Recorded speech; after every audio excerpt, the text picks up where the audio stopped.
رکن شورا عقیل اتاری المدنی نے عالمی مدنی مرکز فیضان مدینہ باب المدینہ کراچی پاکستان میں مختلف مجالس کے اسلامی بھائیوں کو اپنے مدنی پھول دیتے ہوئے دارالافتاء اہل سنت سے رہنمائی لینے کا فرمایا۔ پیارے اور میٹھے میٹھے اسلامی بھائیوں، مدنی چینل کے ناظرین، الحمدللہ عز و جل ہمارا اس وقت تربیت کا سلسلہ عالمی مدنی مرکز فیضان مدینہ باب المدینہ کراچی میں جاری ہے۔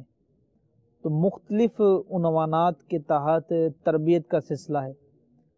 تو آج ہم جس موضوع کے اوپر گفتگو کر رہے ہیں اس کا تعلق وقف املاک کے ساتھ ہے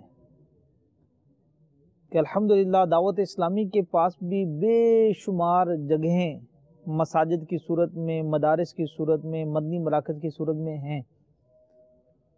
تو وقف کے احکام، یہ جو بھی مساجد کی انتظامیہ ہیں، مدارس کی انتظامیہ ہیں، چلانے والے، ان کے اوپر ان کے احکام سیکھنا ضروری ہے۔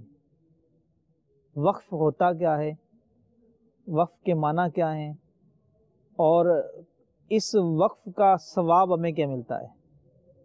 علماء فرماتے ہیں کہ کسی شے کو اپنی ملک سے خارج کر کے خالص اللہ عز و جل کی ملک کر دیا جائے، اس طرح کہ اس کا نفع بندگان خدا میں سے جس کو چاہے ملتا رہے، تو یہ وقف ہے۔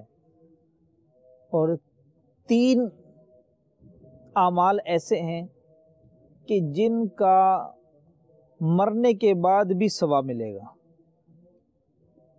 ویسے تو ہمارے اعمال کا سلسلہ منقطع ہو جاتا ہے، لیکن 3 اعمال ایسے ہیں جن کا ثواب ہمیں ملے گا، اور ان میں سے ایک وقف ہے کہ کسی نے مسجد بنا دی، کسی نے مدرسہ بنا دیا، کسی نے کنواں کھدوا دیا، تو اس کو اس کا ثواب ہمیشہ ملتا رہے گا۔